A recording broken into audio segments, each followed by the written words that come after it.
वो 50-50 अपना डेलीगेशन साथ लेकर सरकारी जहाजों के ऊपर चढ़ के तो जा रहे हैं, कोई लंदन जा रहा है, कोई भारत जा रहा है। हालांकि अपने गुब्बारे से खुद ही हवा निकाल दी थी बिलावल भुट्टो साहब ने, उन्होंने कहा था मैं सिर्फ एसईओ करके जा रहा हूं, वरना मैंने भारत में कोई किसी बातचीत पे नहीं जाऊंगा। तो आपको जाने की क्या जरूरत है? एसईओ में आपके पास कोई ऐसी चीज है जो आप ऑफर कर सकें एसईओ को? स्वाय वहां पे खैरात मांगने के आपका कोई और मैंडेट हो तो वो बताए लोगों को, भाई पाकिस्तान ये चीज ऑफर करेगा एसईओ को, आपके पास है क्या? लेकिन उसमें मैं इस वक्त जो दुख वाली बात ये है कि सर्कमस्टांसेस इस वक्त आपकी अदालतें और आपकी असेंबलियां, आपकी लेजिस्लेशन एक दूसरे के आमने सामने है। आज जो प्रोसीडिंग हुई है आपकी सुप्रीम कोर्ट की, उसके अंदर जो अल्फाज इस्तेमाल किए गए और उसके रिबटल में जो ख्वाजा आसफ साहब ने आगे से किया है रिबटल, अगर कोई कौम सुने तो इन सर्कमस्टांसेस में प्राइम मिनिस्टर का हर चीज को छोड़ के एक हफ्ते के लिए वेकेशन पे चले जाना, इज इट मेक सेंस? लेकिन इस पे कोई अकाउंटेबिलिटी होना तो एक बहुत बड़ी बात है। अकाउंटेबिलिटी तो इस मुल्क में 76 साल से नहीं है, लेकिन जमीर नाम की कोई चीज होनी चाहिए कि एक मुल्क ऐसा है जहां लोग मर रहे। एशिया में सबसे ज्यादा श्रीलंका को आप क्रॉस कर चुके हैं, जिनके जो बैंकरप्ट है। आप अफगानिस्तान को क्रॉस कर चुके हैं इन्फ्लेशन में। लेकिन ये कि मोरालिटी नाम की चीज मेरा ख्याल है पाकिस्तान में ना थी ना अब है, वो मेरी समझ से बाहर है। मैंने आपको जिस तरह कहा था कि आपके इस वक्त फैसला करने वाली जो पार्टियां हैं, जो लंदन बेस्ड सारे लोग हैं, चाहे वो आपके जज हैं या जर्नैल है, सहाफत है, वो सारे सबके पास आईवी लीग स्कूलों की डिग्रियां हैं, ऑक्सफोर्ड की, कैम्ब्रिज की। लेकिन वो डिग्रियां से मेरा ख्याल है यहां बाहर ही छोड़ के चले जाते हैं। पाकिस्तान में तो मनी लॉन्ड्रिंग में मसरूफ है और तो उनका कोई काम ही नहीं है। इस वक्त पाकिस्तान में लोग डिप्रेशन का शिकार हैं, दवाइयां ले रहे हैं डिप्रेशन की। जिनके पास वीजे हैं वो जहाजों में भाग रहे हैं, जिनके पास वीजे नहीं वो पैदल भाग रहे हैं। ये आपके हालात हैं उस मुल्क के। और इसमें आपका मेरे ख्याल में तो एससीओ भी नहीं जाना चाहिए था और लंदन भी नहीं जाना चाहिए था। लोग जो हैं, मैं आज किसी से बात कर रहा था एक ग्रुप के साथ, तो वो कह रहे थे नहीं ताड़ साहब आपको नहीं पता, वो लंदन सिर्फ अपने बड़े भाई से मशवरा करने गए थे। तो मैं कह रहा था कि अगर टेलीफोन लाइनें वो सेफ नहीं है तो जिस तरह उसामा बिन लादेन कम्युनिकेट करता था, उसने कबूतर पाले हुए थे, किसी कबूतर को इकॉनमी का टिकट ले देते, उसके कान में बातें करके ये बता दो भाईजान, वो सस्ता नहीं था। अपना लेटर लिख के फेडेक्स करा देते, डीएचएल के जरिए भेज देते। कौम के लोग ना तड़पते देख देख के ये बातें सुन के, तो ये अच्छा नहीं था। लेकिन क्या कोई जमीर, मैंने कहा अगर जमीर हो तो फिर वो नापैद है इस वक्त पाकिस्तान में। मेरे ख्याल में आपकी तबाही जो है चीमा साहब, वो अब नजर आ रही है, वो हर जगह से नजर आ रही है। अब आपकी बचने की उम्मीद नहीं है कि एक प्रोडक्ट जो बाजवा एंड सन्स ने तैयार की थी वो भी तैयार है। मुझे बल्कि दुख होता है, मैं उस सेनेटर सदीकी साहब के अगले दिन उन्होंने जो दो लिखे हैं आर्टिकल्स, मैं हैरान था उस बात पे। देखें, बाजवा साहब का बच्चा कम्युनिकेशन करता था उस वक्त। सेनेटर सदीकी साहब ने कहा कि मेरी safe communication was through Bajwa junior, और दूसरी तरफ पर जो पीटीआई के टिकट बेच रहे हैं वो जस्टिस जूनियर बेच रहा है। मेरा मकसद है कि किस तरीके से औलादें आगे तैयार कर रहे हैं कि करप्शन की तैयारियां करते हैं, गुड़ती हैं करप्शन की और सारी सियासतों की। और मेरा मकसद है इन सर्कमस्टांसेस में अगर आप बताएं आपको कहीं से रिलीफ नजर आती है, मुझे तो अंधेरे के अलावा चीमा सब कुछ नजर नहीं आता। ताड़ साहब, ये अभी जो बात चल पड़ी है कि पाकिस्तान के डिफेंस मिनिस्टर ख्वाजा आसफ ने ये कहा है कि हमें जजों से हिसाब लेना है, और आज उन्होंने कहा है कि साबिक वजीर आज़म शाहिद खान अब्बासी ने तो ये कह दिया कि हमें जो है वो चीफ जस्टिस को और इनको बुलाना चाहिए, पार्लियामेंट के अंदर बुलाना चाहिए, और पूरी पार्लियामेंट को एक कमेटी बना दें और उसमें बुलाया जाए इनको और जजेस को, और उनसे पूछा। और उन्होंने कहा है कि ये जुडिशरी जो है ये सुप्रीम कोर्ट हमसे मांगती है, रिकॉर्ड मांगती है, हम क्यों रिकॉर्ड दें इनको। और बल्कि उन्होंने कहा है कि हम पब्लिक अकाउंट्स कमेटी जो है वो बुलाएगी चीफ जस्टिस को, रजिस्ट्रार को, और कहेगी कि जो है वो आप ऑडिट क्यों नहीं करा रहे 2011 ऑनवर्ड। आपको लगता है ये क्लैश ऑफ जो इंस्टीट्यूशंस तो हमारे सामने है, ये आइंदा आने वाले दिनों में जो पार्लियामेंट और जुडिशरी की जो लड़ाई है, जो कि इस वक्त बिल्कुल यहाँ है, हर बंदे को पता है, ये सुनने में तो कि ये भी आ रहा है कि चीफ जस्टिस को फारग भी कर सकते हैं किसी एग्जेक्टिव ऑर्डर के जरिए। आपको क्या लगता है जिस तरह की कमजोर डेमोक्रेसी, उसके बाद वीक इकोनॉमी, पॉलिटिकल पोलराइजेशन, बड़ी सियासी जमात जो है इमरान खान की वो सड़कों पे है, तो ये महाजर आई, how do you see this sir?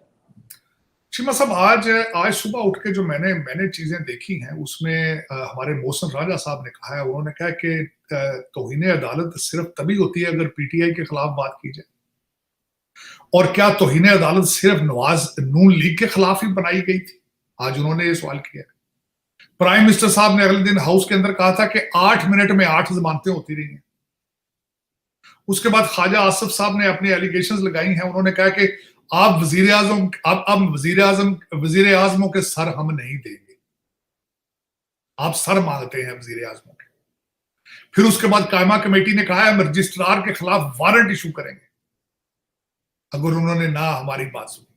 फिर उसके बाद आपने जिस तरह ख्वाजा साहब ने कहा कि चीफ जस्टिस को यहां पेश किया है, चीफ जस्टिस साहब ने दूसरी तरफ से कहा है कि सियासी हालात ने सुप्रीम कोर्ट के अंदर आलूदगी पैदा कर दी।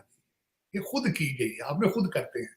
अपने 8 सितारे, अपने 8-9 रत्न हम ख्याल जब लेकर आते हैं, अब प्रोसीडिंग जो हुई है उसमें प्रोसीडिंग में वो पाशा साहब ने आते ही सबसे पहले कहा था कि लार्जर बेंच, उन्होंने कहा जी नहीं। उन्होंने कहा था इसमें से जो जिस जज के खिलाफ रेफरेंस है उनको निकालें, तो सुप्रीम कोर्ट के जस्टिस साहब ने फरमाया नहीं। उन्होंने कहा मेरी मर्जी, मैं अंडे दूं बच्चे दूं, तू कौन है यार, निकल यहां से। तो जब ये सरकार, अच्छा दूसरा आप कह रहे हैं कि क्या होगा, ना अदालतों की कोई इज्जत बची है, ना असेंबलियों की कोई इज्जत बची है। देखिए ना, बेइज्जती तो उसकी होती है किसी की इज्जत हो तो। लोगों के लिए सरप्राइज तो तब होगा कि अगर ये पहले ही गंद सारा ना हो। कौन से इदारे की इज्जत बची है कि कौम के लिए शाक होगा? मैं कहता हूं चीमा साहब सुबह मार्शल लग जाए, कौम को सरप्राइज नहीं होगा। अब मैं उसके हवाले से बात करना चाहूंगा कि मुल्क का साबका वजीर आजम खाकान अब्बासी साहब, उनकी आज से 2 दिन पहले की स्टेटमेंट थी कि इस वक्त करप्शन इस हद तक जा चुकी है, सिस्टम इतना करप्ट हो चुका है, किसी पार्टी के पास हल मौजूद नहीं है पाकिस्तान का। This was his saying 2 days ago. और 2 डेज अगो आपके साबिक वजीर आजम खाकान अब्बासी ने कहा था कि मार्शल लॉ लगना चाहिए या लगेगा बड़ी जल्दी। ये उनकी स्टेटमेंट। इस वक्त मैं सीरियसली अगर आपको कहूं, अभी घंटे बाद खबर आ जाती है कि पाकिस्तान में मार्शल लॉ लग गया, लोगों का रिएक्शन क्या होगा? लोग मेरे ख्याल में शुक्र अदा करें कि शुक्र है यार और अवारा मुंडे बैठे रहते सन जमान पाक के बाद, हो सकता वापस आके स्कूल चले जाए। कुड़ियां जड़ियां घरों नसियां कई हो सकता वापस आ जाए। इसके अलावा और क्या होगा? मैं आपको बता रहा हूं कि ये जो लोग लड़ रहे हैं सबके पास ऑक्सफोर्ड और हार्वर्ड की डिग्रियां हैं। ये जितना गंद डालने वाले हैं सारे हार्वर्ड और ऑक्सफोर्ड कैम्ब्रिज ग्रेजुएट हैं और आंखों से अंधे हो चुके हैं, आंखों से अंधे। तो फिर इसके बाद अब क्या हल होगा? हल यही है। मैंने अगले दिन, लोग बड़ा माइंड कर जाते हैं, मैंने अगले दिन ट्वीट किया था कि under given circumstances the martial law is the tough and sincere martial law is needed। कहते नहीं जी नहीं जी नहीं। कैसी बातें करते हो यार? लीडर तुम्हारे जिनको कहते हो, तुम्हारे सारे जो लीडर है सारे मार्शल लॉ की पैदावार है, सारे एजेंसियों की पैदावार है। आज भी पाकिस्तान एजेंसियां चला रही हैं। कहते हो नहीं जी नहीं नहीं जी नहीं। इलेक्शन क्या? इलेक्शन जो 2018 में था, ये मैं क्वेश्चन पूछना चाहता हूं, ये बच्चे जो इस वक्त गुमराह हो चुके हैं आंखों से अंधे, मैं पूछना चाहता हूं 2018 का इलेक्शन फेयर था? ऐसी बातें करते हो यार, हमें आंखों में पट्टी बांध कर गाने सुनते फिरते हो, अबरारुल हक और उतावला न्याजी के, पता नहीं किस दुनिया में रहते हो, फिक्शन में रहते हो। मार्शल लॉ, अगर हम मार्शल लॉ की बात करेंगे तो डोंट यू थिंक कि ये तो मतलब फिर तो कुछ भी नहीं है, ये तो एक बिल्कुल मार्शल लॉ ही है 2018 से।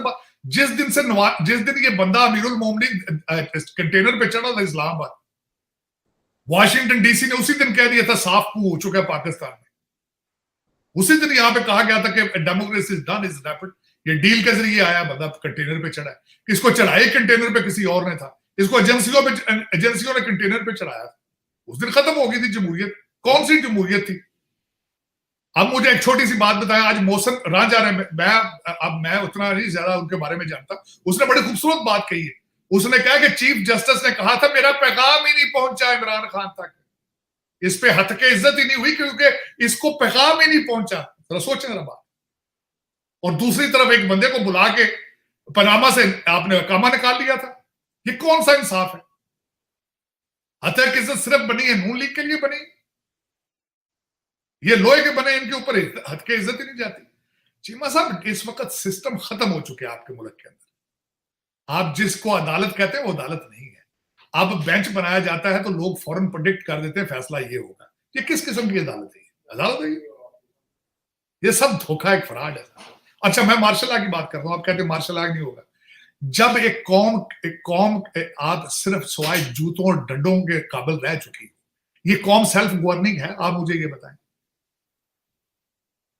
ये कौम है कि इलेक्शन कराए जाए यहां पे इनको पता हो इलेक्शन, फेयर इलेक्शन क्या चीज होती? क्योंकि फेयर इलेक्शन हुए कभी नहीं आज तक यहाँ पे। जहां पे 1 करोड़ 20 लाख के टिकट बिक रहे हो, आप कहते हैं वहां इलेक्शन होने। जहां पे अभी तक साकिब निसार साहब आपके शार्ट्स कॉल कर रहे हो, जहां अभी तक बाजवा साहब अंदर ऑपरेट कर रहे हो, हमारे बहावलपुर वाले अभी अपना रसूख इस्तेमाल, वो कौन सेल्फ गवर्निंग कर सकती है? वो ये थप्पड़ों से, जूतों और डंडों से चलने वाली कौम। इसके अलावा मेरा मार्शल लॉ का मकसद ये था, मैं ये मेरा इशारा कोई ये नहीं है कि आर्मी आई है, लेकिन ये थप्पड़ों के बगैर नहीं चल सकते अब ये, क्योंकि देखे ना, एक वन साइडेड स्टोरी चल रही सारी, वन साइडेड। एक 2018 में जिस तरीके से जिताया गया है, वो सही कहते हैं नून लीग वाले इस वक्त के, there is no level playing field. Level playing field कहां से आएगा जब इसके ऊपर अदालतें काम ही नहीं कर, वो जुडिशियल कॉम्प्लेक्सेस पे हमले करता है, लेकिन तो इन्हें उस पर अदालत नहीं लगती। उसमें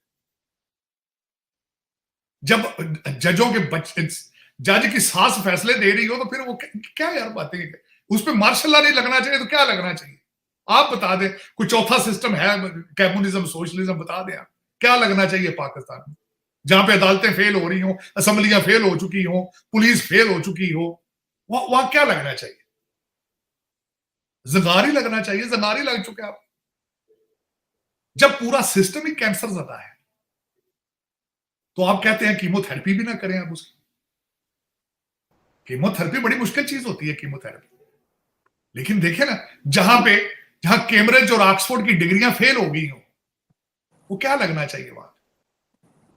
जहां अपोजिशन लीडर राजा रियाज हो वो आज उसने कहा कि अपोजिशन हुकूमत के साथ सीसा पलाई दीवार की तरह खड़ी हुई है। ये हमें समझाते नहीं है, तो हम यहाँ खड़े हुए हैं, तो आप यहाँ से किधर चले गए हैं? हम नून लीग के साथ, अब हम क्या करें? हमने टिकट नहीं लेना है, हम तो अपोजिशन के लीडर है। अब ये हमें समझाते ही नहीं है। ये हमारे पोस्टर पाड़ते हैं तो हम क्यों ना इनके पोस्टर पाड़े? हम भी पाड़ते उस्मान बुजार दी तैयारियां ने, उन्हें तेल उन्हें मालिश करके डंड बैठका में मारदा है। इत्थे हुण मेरा मकसद की हो सकता है? चीमा साहब कहते हैं कहां से शुरू करें, कहां पे खत्म करें? मेरा मकसद दुख है। एक शेर अगर आप मैं एक शेर मैंने आपके लिए सेव करके रखा था, अगर इजाजत दें तो वो मैं शेर अर्ज करना चाहता हूँ। बहुत जरूरी है शेर, वो मेरी हालत जार को डिफाइन करता है। वो शेर मैं जरूर आपको आज पाकिस्तान की नजर करना चाहूंगा। वो प्लीज मुझे 1 मिनट दें, मैं ज्यादा टाइम नहीं लूंगा। मैंने खास आपके इस सेगमेंट के लिए वो शेर एक सेव करके रखा हुआ था चीमा साहब। जी जी जरूर, कोई मसला नहीं सर, आप बताएं। शेर जो अमूमन जो है तो उससे बहुत सारी बातें एक ही कुछ लाइनों में हो जाती हैं। मैंने एक उम्र लगाई है तबाह होने में, मैंने एक उम्र लगाई है तबाह होने में, अपनी हालत को संवारा तो मर जाऊंगा। हमने 76 साल लगाए हैं अपनी हालत तबाह करने के लिए, लेकिन आज आपने हमें टूटी के नीचे खड़ा किया तो हम मर जाएंगे। तो ये 76 साल की मेहनतें हैं, 76 साल आपने मां के कपड़े फाड़े हैं। तो मेरा मकसद, आज आप कहते हैं कि आज आपका डायरेक्शन, आज मैं डिस्कस करना चाहता था आपके साथ, CNN के ऊपर आज खबर है, CNN के ऊपर खबर है कि भारत ने कश्मीर के अंदर जो पुल बनाया, एफल टावर से ज्यादा ऊंचाई है उसकी। ये CNN पे खबर है। और मैं शर्म से मेरा सर झुक गया, मेरे जिस्म पर गूस बम्प्स आए हैं कि एक मुल्क किधर जा रहा है और एक मुल्क कहां जा रहा है। और हम 1947 तक एक थे। 1947 वो एफल टावर से हाईएस्ट लेवल पर उन्होंने कश्मीर पे रेलवे का ब्रिज बनाया। CNN अमेरिका के अंदर खबर थी। फिर मैं ये शेर ना पढ़ूं तो क्या पढ़ूं, फिर मैं चीखूं ना तो क्या करूं। मुझे कई लोग पूछते हैं ये पाकिस्तान बैशिंग को, मैं हूं रोमा में, मैं रोन भी नहीं उतरते हूं, रोने पर भी पाबंदी है। सारा पाकिस्तान रो रहा है तारड़ साहब। आप किसी गांव चले जाएं, शहर चले जाएं, और ये जितने भी डिसीजन मेकर्स हैं, आप इन्हें बंद कमरों में मिले, हर बंदा मायूस है। आप भी मिलते हैं सब लोगों को, हर बंदा मायूस है। तो फिर बात करने पे क्यों रोकते हैं और टोकते हैं? नहीं फिर मैं कहता हूं यार, तुम कहते हो शायद मैं इंडिया के गीत गाता हूं, बांग्लादेश तो अगे लंघ गया, जो पठान तो अफगान अगे लंघ गए।